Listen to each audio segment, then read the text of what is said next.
Take great pleasure in assisting in your own new birth, no matter how successful you may already be. Now I offer you the next challenge. Make this new first day a part of the week of new beginnings. See how many things you can continue and start in this week of new beginnings. Then make it the first month of the new beginnings. Then the first year of the new beginning. By the time that first year is finished, you will never again be claimed by the past. Past habits, past influences, past regrets, or past failures. You are ready to, as the Bible phrase says, fly with the eagles. And you will have begun your certain journey toward the last key concept we'll discuss on this cassette. Success. Success is both a journey and a destination, isn't it? It is both the steady, measured progress toward a goal and the achievement of a goal. Success is an accomplishment, whether it be great or small, and it's an understanding of the potential and power of an entire human life. Success is an awareness of value, and it's the cultivation of value through discipline. It can be tangible or intangible. Success is a process of turning away from something in order to turn toward something else. From no exercise to exercise, from candy to fruit, from not investing to investing. Success is responding to an invitation to change, to grow, to develop, to become, to move up to a better place with a better vantage point. But most of all, success is making your life what you want it to be, considering all the possibilities, considering all the examples. What do you want for your life? That is the big question. Remember, success is not a set of standards from our culture, but rather a collection of personal values, clearly defined and ultimately achieved. Success is your better life for you, the design you give it, the dreams you accomplish. Making your life what you want it to be for you, that is success. All right. With that overview of some of the key concepts we'll explore in this program, let's begin the further development of your success by looking at the art of properly selecting and setting goals. I think you'll hear a couple of thoughts you've never heard before. Of all the things that changed my life for the better most quickly, it was learning how to set goals. And mastering this unique process can have a powerful effect on your life too. One morning at breakfast, shortly after I met Mr. Schoaf, he asked me if he could see my current list of goals. He said, "Let me see your list of goals, and let's go over them and talk about them. Maybe that's the best way I can help you right now." And I said, "I don't have a list." He said, "Well, is it out in the car or at home somewhere?" I said, "No, sir. I don't have a list anywhere." He said, "Well, young man, that's where we better start." Then he added, "If you don't have a list of your goals, I can guess your bank balance within a few $100s, which he did, and that got my attention. I said, "You mean that if I had a list of goals, that would change my bank balance?" He said, "Drastically." That day I became a student of how to set goals, and sure enough, when I learned how, my whole life changed. My income, my bank account, my personality, my lifestyle, my accomplishments. So I'd like to share with you the best I have learned and practiced on goal setting. First of all, I'd like to say that we are all affected by 5 factors. The first is environment. The second is events.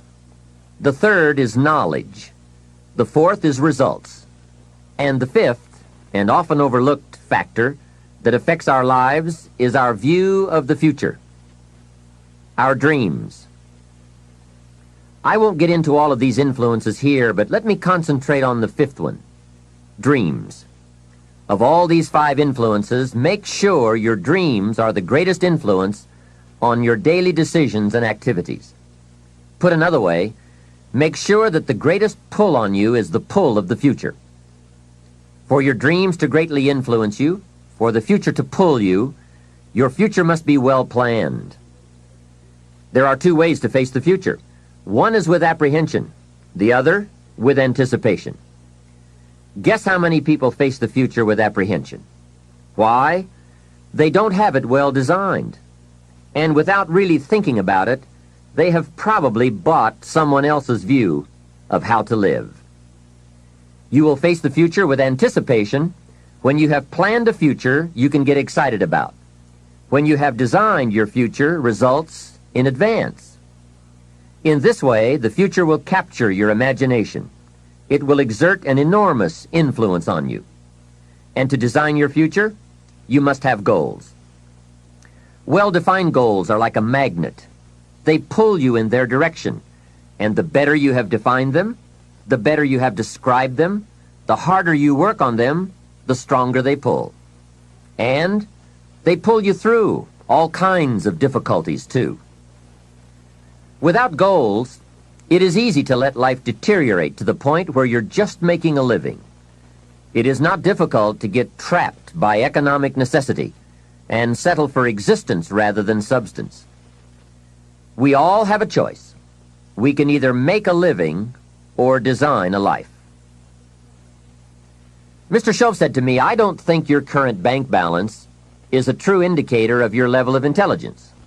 I was happy to hear that. He said, "I think you have plenty of talent and ability, and that you're much smarter than your bank balance indicates." And that turned out to be true. I was much smarter. My question to him was, then why isn't my bank balance bigger? And he said, "You don't have enough reasons for accomplishing great things. If you had enough reasons, you could do incredible things. You have enough intelligence, but not enough reasons." That's the key. If you had enough reasons. In my years of study, I've also discovered this: reasons come first, and answers come second. Life has a strange way of hiding all the answers and disclosing them only to people who have been inspired to look for them, who have reasons to look for them. Put another way, when you know what you want, and you want it badly enough, you will find ways to get it. The answers, the methods, the solutions will become evident to you. Hey, what if you had to be rich? Are there any books and tapes on the subject? The answer is yes. There are plenty of good ones. But if you don't have to be rich, you probably won't read the books or listen to the tapes. What drives us to find the answers is necessity. So work on your reasons first, answer second. Now, what are some of the reasons for doing well? It varies from person to person. I'm sure that if you did a little soul searching, you could come up with a fairly strong list of reasons why you want to accomplish great things. There are personal reasons, sometimes uniquely personal reasons. Some people do well for the recognition. Some do well because of the way it makes them feel. They love the feeling of being a winner. That's one of the best reasons. I have some millionaire friends who keep working 10 to 12 hours a day, making more millions. And it's not because they need the money. It's because of the joy, pleasure, and satisfaction that come to them from being constant winners. To them, money is not their main drive. It's not the money. It's the journey. Once in a while, someone says to me, "If I had $1 million, I'd never work another day in my life." Hey, that's probably why the good Lord sees to it that he doesn't get his million. Because he just quit. Family is another reason, or motivator for doing well. Some people do extremely well because of other people. And that's a powerful reason. Sometimes we will do things for someone else that we would not do for ourselves. We are made that way. I met a man who once said to me, "Mr. Rohn, to do everything I want to do around the world with my family, I need at least $250,000 a year." I thought, incredible. Could a man's family affect him that much? And the answer is, of course. How fortunate are the people who find themselves greatly affected by someone else. It's powerful. Benevolence, the desire to share, can be a powerful reason for wanting to achieve. Some people do extremely well gathering up resources, so they can then be benefactors. When Andrew Carnegie, the great steel magnate, died, his desk was opened, and in one of the desk drawers was found a slip of paper. On that slip of paper, Mr. Carnegie had written his goal for his life, and he wrote it when he was in his 20s. On that slip of paper he had written, "I'm going to spend the first half of my life accumulating money. I'm going to spend the last half of my life giving it all away." That's terrific. He was so inspired by that goal that during the first half of his life he accumulated $450 million. And during the last half of his life, he gave it all away. How powerful.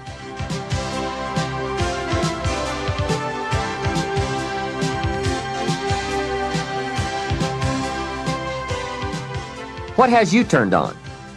What has you getting up early, hitting it hard all day and staying up late? What has you inspired?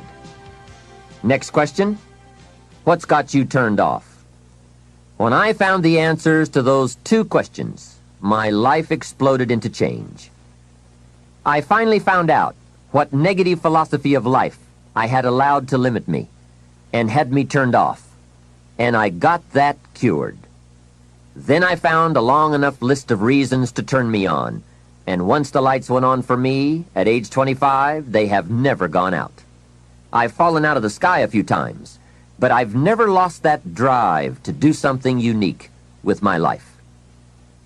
Now there's another list of reasons for doing well, called nitty-gritty. Those hard little reasons that can really affect your life. Sometimes it doesn't take much of a goal to start you in a brand new life direction.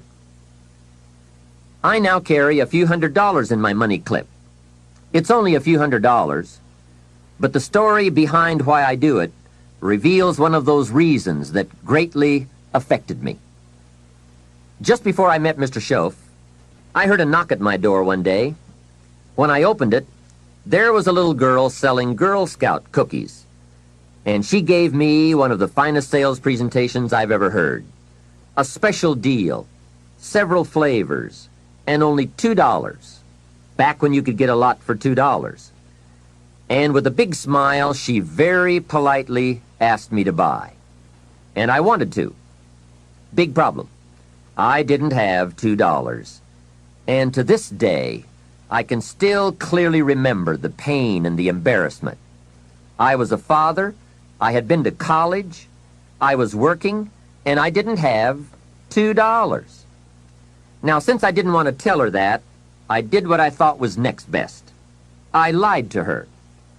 I said, "Hey, I've already bought lots of Girl Scout cookies. I've still got plenty stacked in the house." Now, that wasn't true, but it seemed to get me off the hook for the moment. She said, "That's wonderful, sir. Thank you very much." And she went away.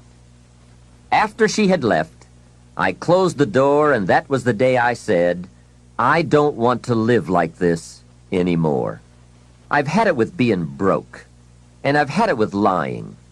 I've had it with being embarrassed over not having any money in my pocket. I promised myself that day that this would never happen again. I picked a day and an amount, and I said, I'll never carry less." It was one of those reasons that still affects my life after all these years. So I now carry a few $100s in my money clip. I do that for two reasons, I guess. One reason is the way it makes me feel. That special feeling of having plenty. Mr. Schoaf said to me, "The first $500 you earn, put into your pocket, not in the bank. It feels much better in your pocket than it does in the bank." I've found that's true. But I also carry plenty in case I bump into another Girl Scout who's selling cookies. I'm ready. I remember walking out of the bank one day in Northern California where I lived at the time, and there were two little girls selling candy right outside the bank for some girls' organization. The first little girl walked up to me and said, "Mister, would you like to buy some candy?"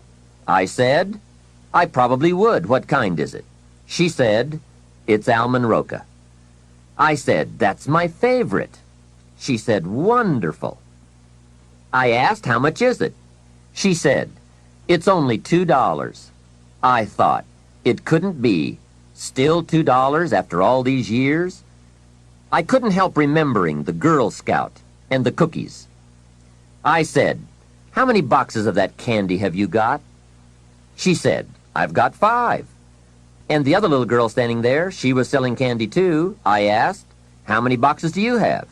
She said, "I've got 4. I said, "That's 9. I'll take them all." They said, "Really?" I said, "Yes. I've got some friends, so I'll pass them around." They got so excited, put all this candy together. I reached into my pocket and gave them $18. Now, when I've got the candy and they've got the money, that first little girl looks up and says, "Mister, you are really something." How about that? Can you imagine only spending $18 and having someone look at you in the face and say, "You are really something"? Now you know why I carry heavy. I'm not going to miss those chances anymore. It was a small goal, just a few $100s, but it had a big effect on my life. I have a dear friend, Robert Depew. Bobby used to be a school teacher in Lindsay, California, the olive capital. After he taught school for several years, he became a little weary of teaching and decided to get into sales. One day, without telling anyone, he quit his teaching job and jumped into sales.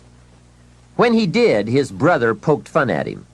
His brother said, "You're going to go right down the drain. You had a good teaching job. Now you're going to lose everything you have. You must be out of your mind." He put him down something fierce. Bobby said, "The way my brother acted made me so angry, I decided to get rich."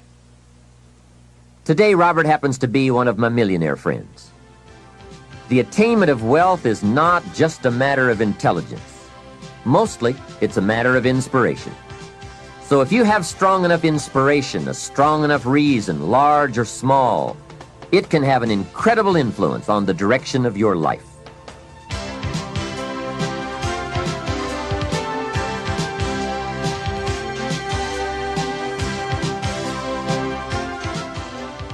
Now we're going to take some time to actually start designing the next 10 years of your life.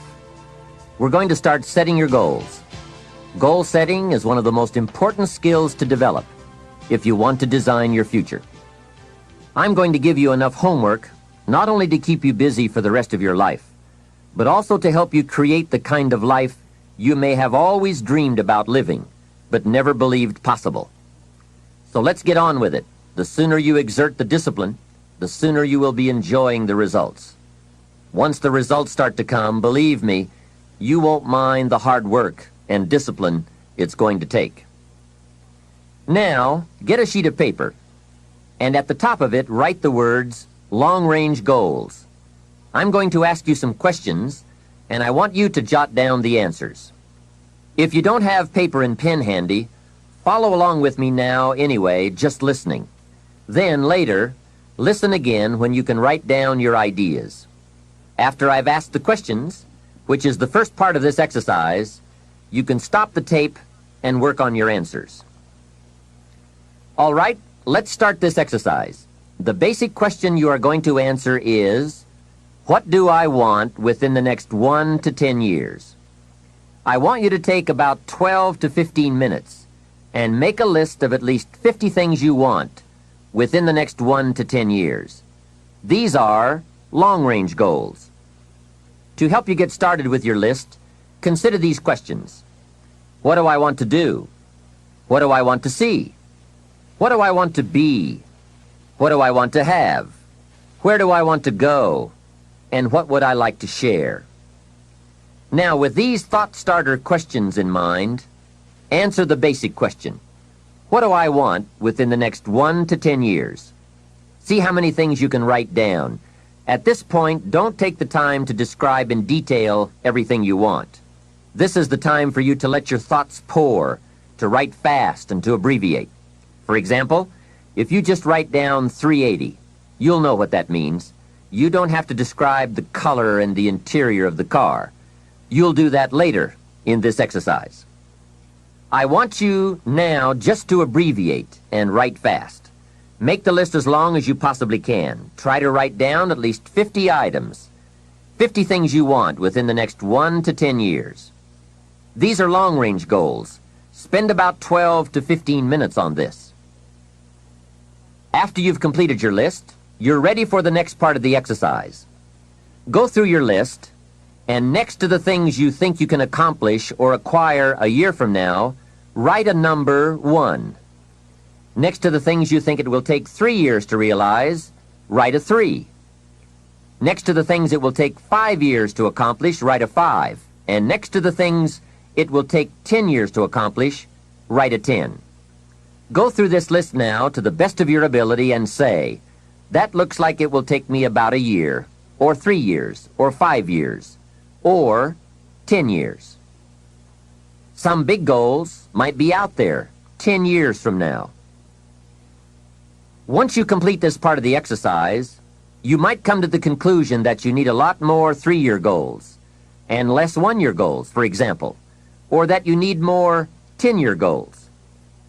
You see, while you're working on one goal, you must have something else in the planning stages.